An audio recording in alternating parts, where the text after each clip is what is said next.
Welcome, everyone, to another episode of the Powerhouse Podcast. I am super excited as once again, I have another powerful thought leader joining me in the ring today, and we are going to get into some juicy, meaty, rich conversation. Before I do, let me just remind you, this is our space to have the courageous, connected conversations. This is all about where we're redefining leadership, because leadership truly is a choice in how you choose to show up, how you choose to serve others, and how you choose to take that personal responsibility. And as you know, it's everybody's game. So here we are today with my incredible guest, Ben Gioia. Ben, welcome to the show. Thank you so much, Candy. It's a pleasure and a delight to be here today. I'm so excited to have you here. And let me tell you a little bit about why he's such a powerhouse. Ben is a two-time best-selling author and international speaker who's positioned million-dollar thought leaders, created a mindfulness video game, and inspires leadership that serves humanity. Speaking to my heart. Ben is president of InfluenceWithAHeart.com, and his teachings are used by more than 20,000 people worldwide. Ben shifted culture at Fortune 100 companies, launched one of the biggest magazines on earth, and trains global business leaders at Stanford. Once upon a time, while trekking and almost dying in the mountains of South India, Ben received a gift, a fire inside to serve. So today he partners with entrepreneurs, thought leaders, consultants, and coaches to bring their vision, mission, and impact to the world. And I told you, I don't mess around. We got another thought leader, another powerhouse. Ben, I'm just going to jump right in. Talk about this moment that tapped into this fire that said you need to show up and serve because you're serving in a really big way. So talk a little bit about how that happened. Yeah, thank you. It was a really, really interesting time. This was the first time I had done a really, really chunky bunch of travel for myself. I was in southern India for about 2 months and, found my way headed toward a couple of day trek. And it was just like right out of the gate, things started happening in a really profound and exciting, to say the least, kind of way. It was, going up the mountain and my bus almost going off the cliff. And then we get through that and we get onto the trek and we're walking along and my guide all of a sudden turns to me because we hear some noise and shouting in the distance, not in English, of course, right? We're in India. And he turns to me and he says, "Run." And I went, "Run?" And he said, "Run." And he just goes running down the path. So I just go running and, for about 15 minutes, I have no idea what's going on, right? Because I'm from New York. So it's either bad people or cops chasing me, right? No idea. And it turns out it was a forest fire that was out of control. And the yelling that we were hearing was a village trying to put it out.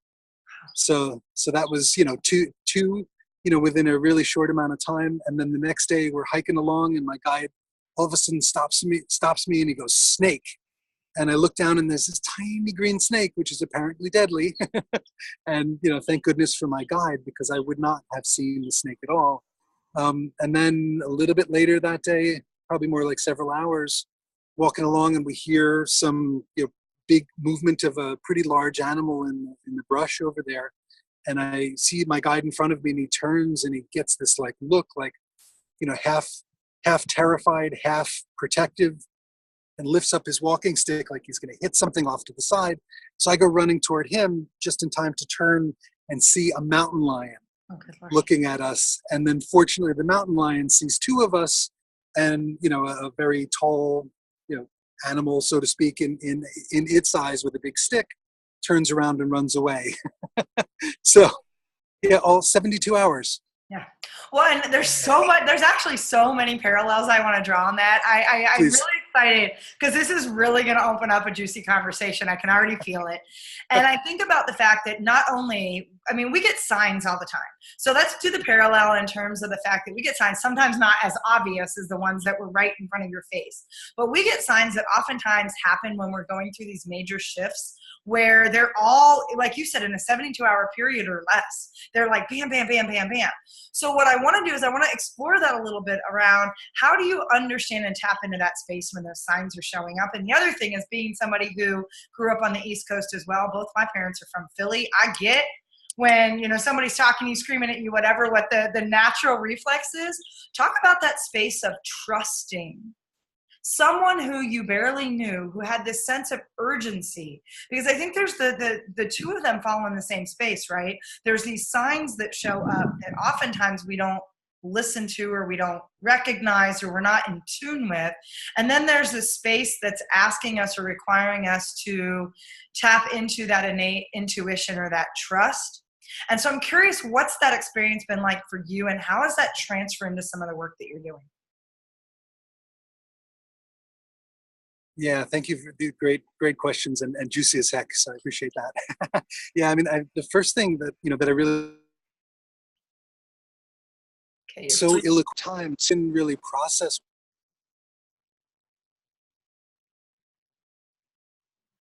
and I did not have any mindfulness tools. I didn't have meditation yet in my life, nothing like that at all. But there was something that I kept kind of saying to myself, even though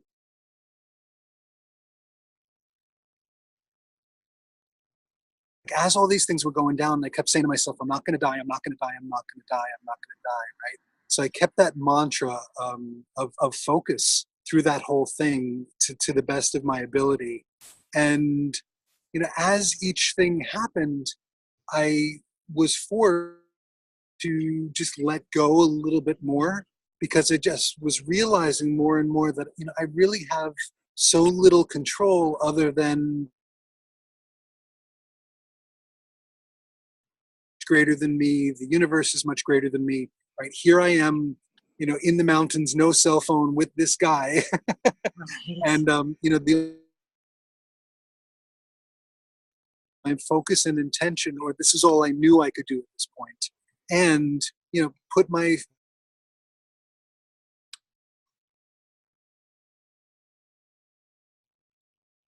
and the people around. So those were probably the two initial takeaways I got from. And Ben, you're breaking up quite a bit on us. Oh, Yeah, no. Okay. a little bit and breaking up. So we've only caught a little bit of what you just said Okay. to explain that experience. Okay. Should I start over, or Yeah, kind of tell us again. See if we can go through that a little bit, because I think we may heard of half of the 2 points that you just shared, and you kind of went in and out there. So if you could kind of reiterate that again. Certainly will. And let me know if I need to relocate as well. Yeah, so just the kind of the two initial takeaways I had. I didn't have mindfulness in my life, nor meditation, right? So I was affirming to myself, very first time I probably even used an affirmation, right? I'm not going to die, I'm not going to die, I'm not going to die. and these days I would spin that around and say, I'm going to live, I'm going to live, I'm going to live, right? But at that time, that was as much as I knew. And I realized that I could really only trust myself at that moment to do what I could do, and trust this other person who I was with, which kind of gave me that bigger perspective of, we're on this earth, and we have ourselves, and we have the people around us, and that's pretty much it. But knowing those couple of things right at the beginning, opened the door to a lot more awareness, and a lot more desire for awareness for me, because I realized that, hey, like life can end in an instant, in a breath. We don't know when our time is. So, how can I, be as alive as possible, be as present as possible, and be as capable as I can be for whatever circumstance shows up. Right. And so, and I love that. And, it's some of those pivotal moments that we have that create that shift, right? That create that opening, the first step to opening real awareness around how we want to show up in this world, how we want to serve, what does that really look like? And, not everybody gets the life-threatening opportunity that's really in your face to go, I don't want to die. I really want to live my life. So what happens, because I'm coming from my, recovering control freak self, who says, yeah, that sounds good when there's a mountain lion coming at me, or there's a snake coming at me, or there's a fire coming at me. How do I let go of that need to want to hold on so tight, or want to control, or think that I know better than maybe somebody else around me who I don't know, who I'm being asked to trust, or that sign that's showing up? What are some of the things that you guide people on when it's not as easy, maybe, or in the frame of, look, your life depends on it. You're either going to do this or not. There's a little bit more ambiguity, and there's a little bit more leeway. How do you approach that then? And I'm going to speak from my former control freak who's still in a recovery process. So. I'm in that same program. Yeah, it's a 13-step program. I'm just saying. Yep. Yeah. No, great question. So there's a couple things I do. I mean, first and foremost is just is to take a breath, right? Take a bunch of breaths. How can you just get present, get centered, and try to just really listen to what's coming from the inside, below your neck, rather than what's coming from the inside here. Like, that's a really, really big one, because we have this wisdom, whether or not we think we've cultivated it enough, or have practiced enough meditation, or had that crazy experience, doesn't matter. Like, we have it all already, and it's just a matter of putting on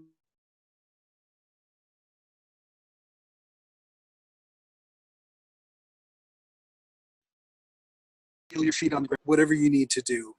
That's a Say good. that again. Say that. Putting on what? Because you froze right there again. Yep. Basically putting your feet on the ground, recognizing that your feet are on the ground, getting present and taking a deep breath, right? And just letting your wisdom come through, and trusting that you have that wisdom inside of you that will give you the answer, again, coming from below the neck. I love that, below the neck, right? Because we talk about that the longest distance for most people is the 12 inches between 12, 14, whatever it is, 12 inches between this thing that we tend to let lead our life, instead of this thing, which is the essence and space of who we are. So I love that whole below the neck, going in. And so I know the work that you do is all about influencing with heart. And I love that context, that framework, as we teach about how to lead from love with love. And so I'm curious, when you talk about influence from a heart, what does that really mean, and how does that show up for people?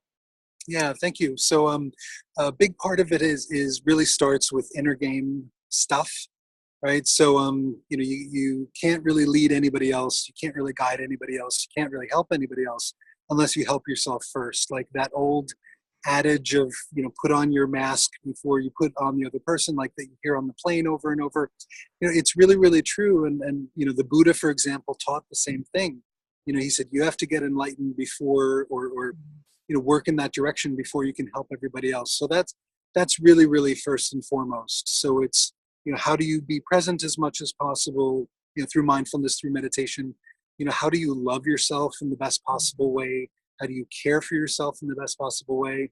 And how do you take things a little bit less seriously, right? Because this is a wacky world we're in, with a lot of wacky stuff. And a really good colleague and friend of mine, she always says, this is way too important to take seriously. This is way too important not to laugh at, because that's often the only thing we can do in this tragic comedy that we are in on this earth, right? So influence being an internal game first of all, and then outwardly.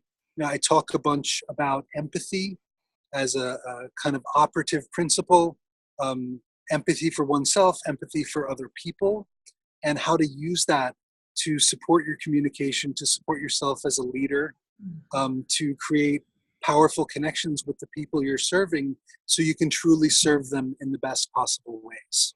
Yeah.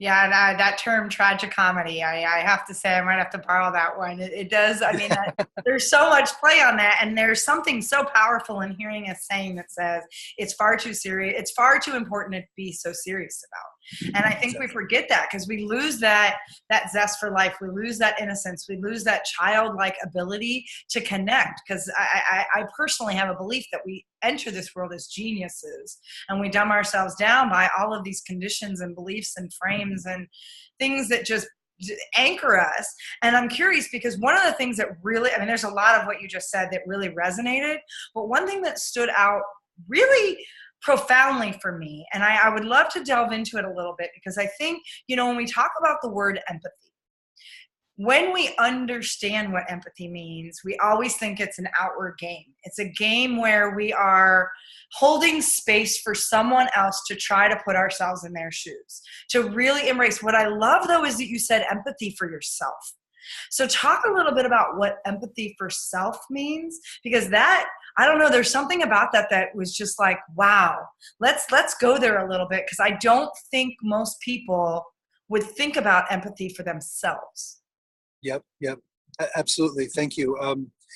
Yeah, it's echoing a few things that we've spoken about already. That that it all starts from the inside first and foremost. Whether it's leadership, influence, self-care, enlightenment, anything you want to put on that list really starts from within. And the only way that we can serve in the best possible way and connect with people in the best possible way is to connect with ourselves. So very often, I like to recommend to people, you're talking to somebody or you get on the phone or whatever the case may be, start even just putting your hand that is below your neck. Right? Because here, there's right? so Right on your heart.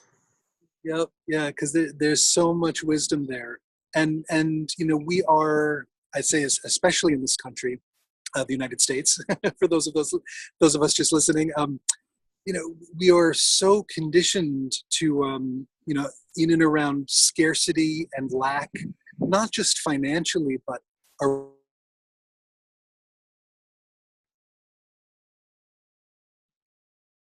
about material possessions, right? It's just, there's this pervasive scarcity kind of mindset that we are all raised with, and certainly not our fault, but our responsibility, first and foremost. Yeah. And I think the way to... That's a big statement. I mean, because we do think about scarcity as strictly a money or materialism thing, versus that there's a scarcity in what we believe in terms of human connection and emotion and feelings and having this space where we feel deeply loved. I mean, it's amazing to me how many people, I remember growing up and having words that were very hard for me to say because they were embarrassing or things.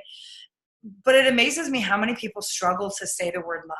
Like, it has become a 4-letter word when people talk about it, whether it's in business, whether it's in their families, and people are like, oh, it's either that woo-woo game or it's that space of, oh, somebody's being inappropriate. Instead of understanding, and we're creating this scarce resource. It's not about physical love. It's not about sexual love. It's not about any of that. It's about this space of love and allowing it to be abundant as love is. That's all love is abundance, right? And I think there's so much power in really bringing that in and digesting the fact that, first of all, that empathy for yourself, which is, I mean, that's just a beautiful frame. Really being able to give yourself some slack, understanding, compassion, kindness, grace, right? And then really look at where we're creating scarce resources. And abundance and love are one of them. We're shortchanging ourselves on what's so beautiful and magical and brilliant about this life, right? And so I think that's just incredibly powerful to share that this way. And so I'm curious, Ben, as you work with people, and I know you work with, lots and lots of people around these topics, when you talk about, it starts with yourself, and everybody hears that, and everybody's out there going, yeah, I know, it's all about me. I got to go inside. What are some simple ways? Because I think we overcomplicate it. I think we make meditation too hard. And I say this as someone who's guilty of that, right? In fact, I've just been listening to Mike Dooley's Infinite Possibilities, and he's like, why do we make it so difficult? And it was just very interesting, the timing of this conversation. So I'm curious, what are some simple ways people can start that journey? Because I think they got to go 0 to 100. And most people just push back and say, that's too much. That's too big. Yep. Yeah. So I'm going to probably... Oh, don't freeze. I want to hear this. Hey, you're back. Okay. There you go. I don't freeze on me. I want to hear this. Come on. I know. And just so you know, Ben is at the beach right now, and he is giving us some time while he's on vacation. So we give a little apology, but so much gratitude that he's here. So. Yeah, and thank you everybody for your patience, and all of my family from the reunion says hello. By the way, I think I'm going to remind us all of something that keeps coming up is going back below the neck, right? First and foremost is that we think all these things about meditation and, like you said, 0 to 100 and all that kind of stuff. So how do we get out of our heads as quickly as possible? And one of my favorite things is something that I learned from a Buddhist teacher, and it's not a Buddhist practice specifically, right? But just, a teaching that came from kind of the things that the Buddha taught is just anytime you become aware that you're actually in the present moment, like, wow, here I am, whether it's, you're seeing something, hearing something, noticing you're in a conversation, washing the dishes and feeling water on your hands, listening to music, just anytime like you're like, wow, hey, I'm present, or even like, wow, I'm really freaking pissed off, but I'm in the present moment. You just take 3 breaths and you just hang out with that feeling, whatever that is, for the space of 3 breaths, right? So you don't have to worry about like, do I have to set a timer? Do I have to go sit on my cushion? Do I have to make time? None of that's, I advise all of that stuff. I think that's all great those are all great practices. But, we all need something that we can access all the time. Our breath is always with us. Our breath is 100% present 100% of the time, right? Like if you need to be in the present, like it's right there, with this inner and outer. Driving in the car, you feel your hands on the steering wheel, take 3 breaths. Yeah. And then, it's not a big commitment, which is great, right? Like you can space out all you want after that. But then the next time you're present again, hang out with what you're present with the next time. Yeah, that's probably the most direct, straightforward tool that I can recommend to everyone, right? Just however you can, however you can hang out with your breath for short amounts of time, as many times as you can, versus trying to like, I'm going to get it all in on a 2-hour meditation on Saturday, kind of the same concept of exercise, right? You don't save it all up for the weekend, right? You just, bits and bits and bits and build the muscle, and just be kind to yourself in that whole process, right? They call it a mindfulness.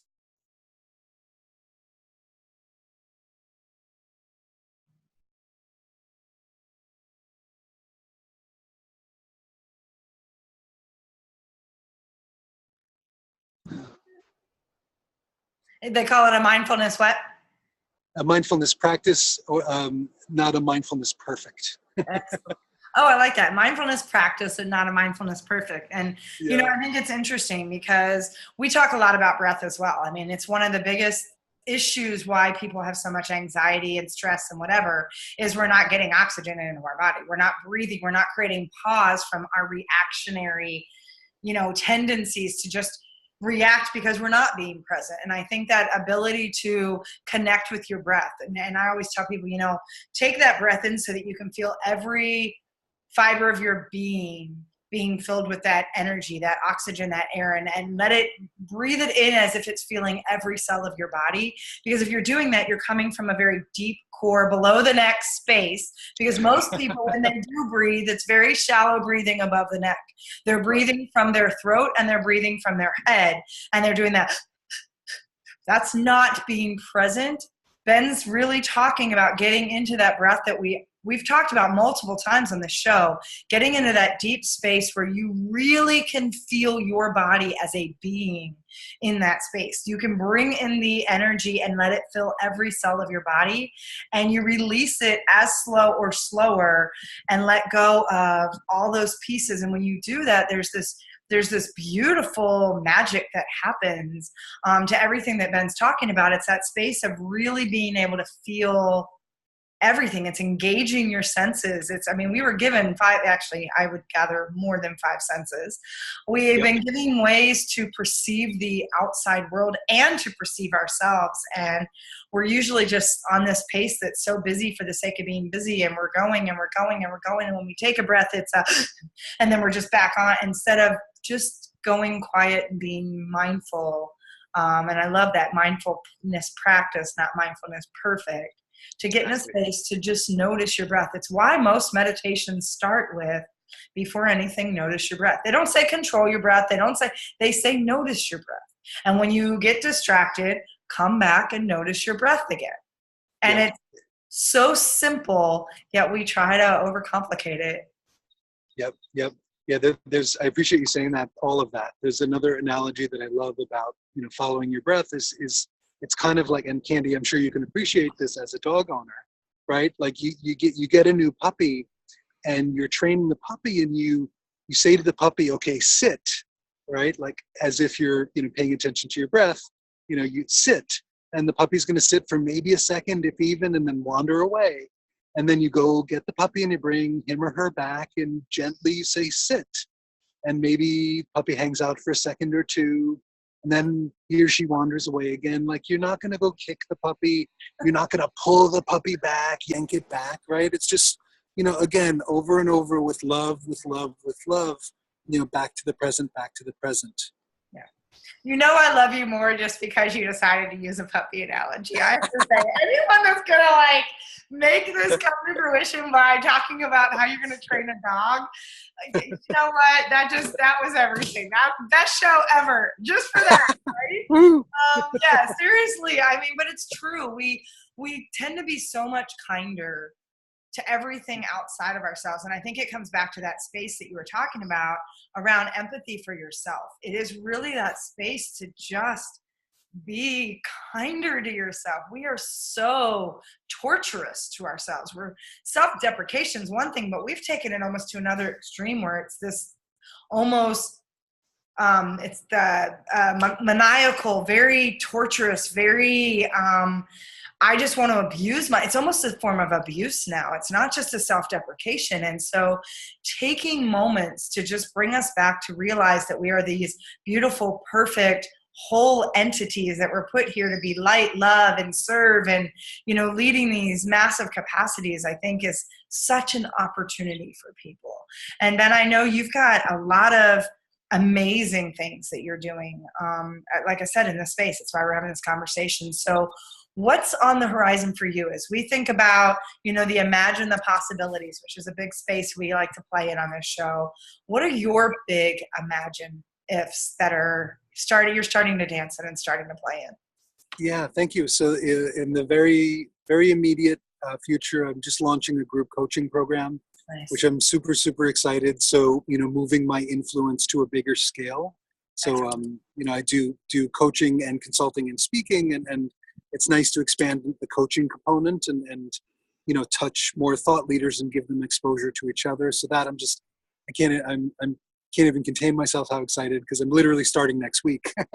Congratulations. Yeah, thank you. So that's immediate. And then a little bit longer term is, I have spoken quite a few times to Chinese speaking business leaders from different Mandarin speaking countries from around the world. And, that's always been wonderful and been very impactful for me, very impactful for them. So looking to be a lot more influential in China. So to get my book translated and published and distributed in China, and then start speaking over there in a big way.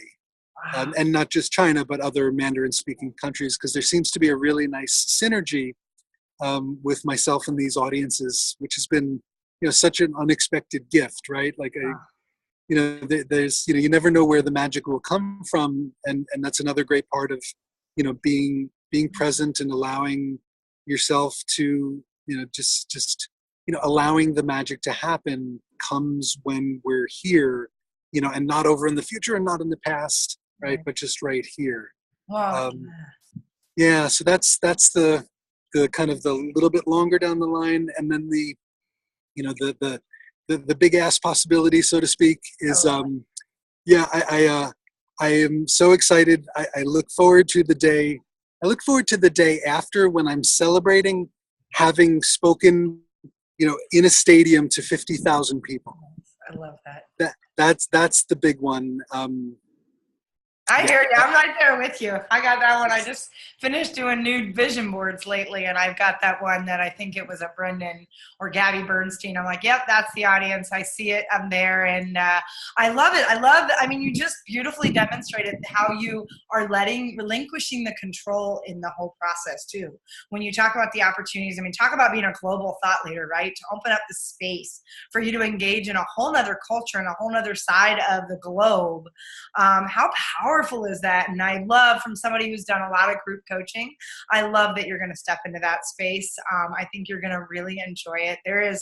it's probably, aside from being on stage and training, it is without a doubt my favorite space. There's so much that happens when you get like-minded individuals together that play together and stretch each other. And I can't wait to hear your stories from this. So we'll have to have you back on and talk about it. Because it's just, I can't even describe it. It's so energizing. It's so fantastic. I love the mastermind groups I have. You will as well, and they will love you. So it will be awesome. Ben, I'm curious, because I know time always goes so fast on these shows. How can people get a hold of you if they want to continue to learn more about the work that you do? If they want to engage with you, what's the best way for them to get a hold of you? Thank you. Yeah, just check out my website, which is influencewithaheart.com. And there's an opportunity on there to get a sample of my book. And also on my Connect page, you can also just reach out to me directly. I mean, if these are, your listeners, Candy, I invite anybody to just schedule some time with me. Let's have a chat.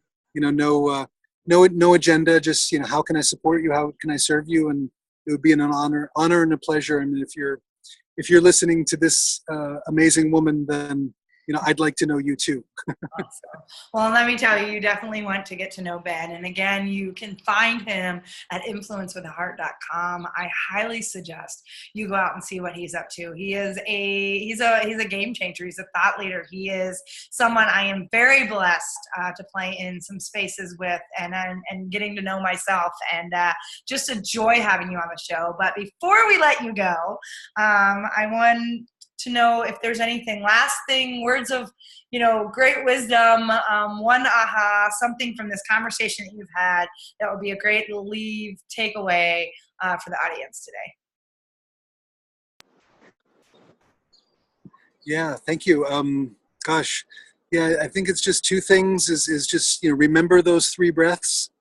And if you can't remember those 3 breaths, remember that one breath, because it's always there.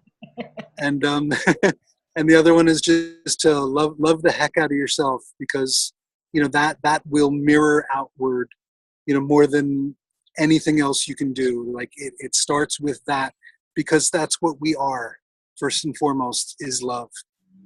I love that. We're going to keep saying that word love and get you all comfortable saying love. Exactly. But yes, if you can't do 3, always start with 1. It is always about that first step, because remember, not making a choice is the biggest decision you can make, because that's when you hand your power over. And so I just want to say thank you, Ben, for joining us. I absolutely adore you. I love the work that you're doing. Love your heart. If you get the opportunity to speak with this man, you will know his energy is just, you can feel him on this show. He's just one of the most beautiful human beings I know. So just truly grateful to have you on this show. Thank for you. the rest of you, all of you listening, thank you as always for joining us on this quest to redefine what it means to be a leader, and knowing that it starts with you saying yes to yourself. The only way we create change is with you saying yes to yourself. Destroy the noise that's getting in your way, and know that this is your opportunity to truly lead with love from love. With that, this is Candy. I love you. I'm sending you huge heart-to-heart hugs. And until next time, make sure you subscribe so you don't miss an episode. We will catch you on the next episode of the Powerhouse Podcast. Bye, everyone. Bye. Thanks, Candy. Bye, everybody.